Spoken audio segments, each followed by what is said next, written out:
پورے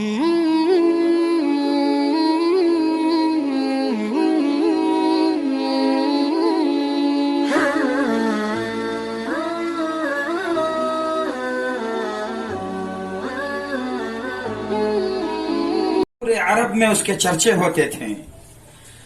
مکے کا سب سے بڑا پہلوان رکھانا، پورے عرب کے اندر چرچے ہیں، اور دعویٰ کرتا تھا، وہ پیغام بھیجتا تھا، ہے کوئی مجھ سے کشتی لڑنے والا، ہر ایک کو پیغام بھیجتا، اور تھا اسے ہی بہت طاقتور. عرب تو اونچے ہٹے کٹے رہتے ہیں، ایسے ہی پہلوان پھر اوپر سے، تو پورے اپنی بہادری کے اندر، اپنے دلیری کے اندر چرچے تھے پورے عرب میں کہ رکانا ایسا ہے، رکانا ایسا ہے، کہ کئی بڑے بڑے مشہور و معروف پہلوانوں کو اس نے زمین بوس کر دیا. تو ایسا پہلوان ایک مرتبہ ایسے بکریاں چرا رہا تھا، تو اللہ کے نبی علیہ الصلوۃ والسلام اور بلال حبشی رضی اللہ عنہ گزرتے حضرت رکانہ کو دیکھا تو کہا کہ اے رکانہ، اسلام قبول کر لو، تمہارے چرچے تو بہت ہیں، اسلام قبول کر لو، مسلمان ہو جاؤ، ایک دن آنے والا ہے، قریب ہے، حساب کا دن ہے، یوم القیامہ، یوم الحساب قریب ہے، ارے اس کی کچھ تیاری کر لو. تو رکانہ نے کہا کہ حضرت مجھے یہ زبان سمجھ میں نہیں آتی، مجھے اپنی زبان میں مجھے اسلام پیش کرو.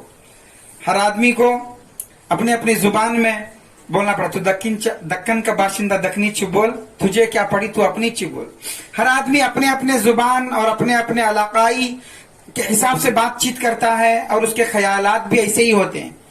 جیسا علاقہ ہو تو ویسے اس کے خیالات اور اس کی گفتگو، اس کے انداز الگ ہوتے ہیں. تو رکانہ نے کہا کہ حضرت میرے انداز میں مجھے سمجھائیے کہ اسلام کیا ہے. آپ اپنے آپ کو نبی کہتے ہیں، آپ فلاں کہتے ہیں، ذرا مجھے میرے ساتھ بھی کچھ کرو.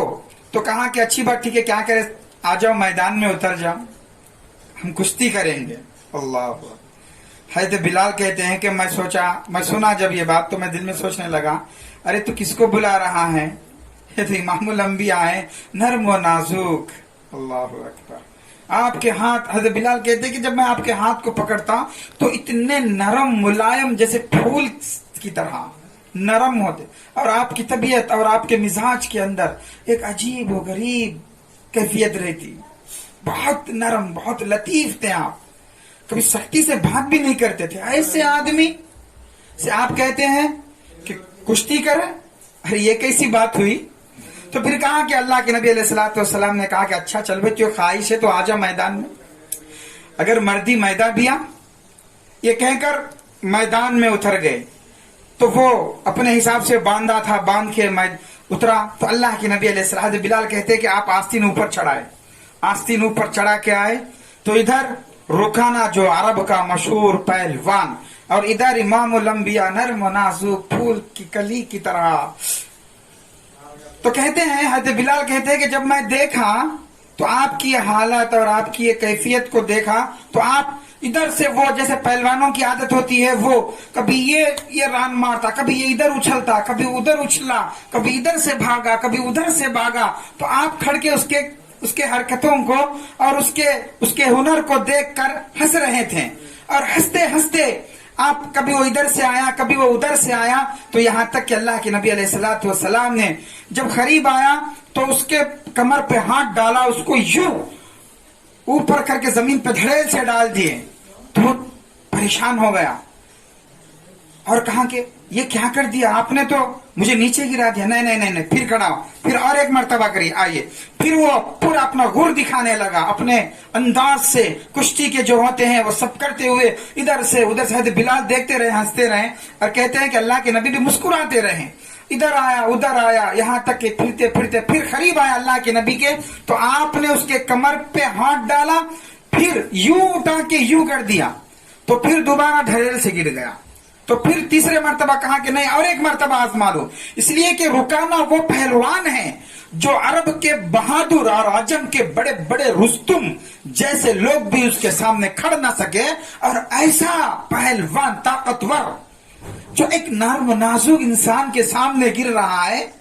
تو اس نے کہا کہ نہیں، مجھے یقین نہیں آ رہا، خود یقین نہیں آ رہا ہے. اور ایک مرتبہ، جب تیسرے مرتبہ جب آپ کو گر دکھاتے ہوئے جب قریب پہنچا آپ کے، تو آپ نے پھر ویسے ہی کمر پکڑ کے اٹھا کے زمین پہ ڈال دیا تو اس نے جب نیچے گرا تو اٹھ رہا تھا تو اٹھتے ہوئے کہا کہ اشہد ان لا الہ الا اللہ واشہد ان محمد عبدہ ورسولہ.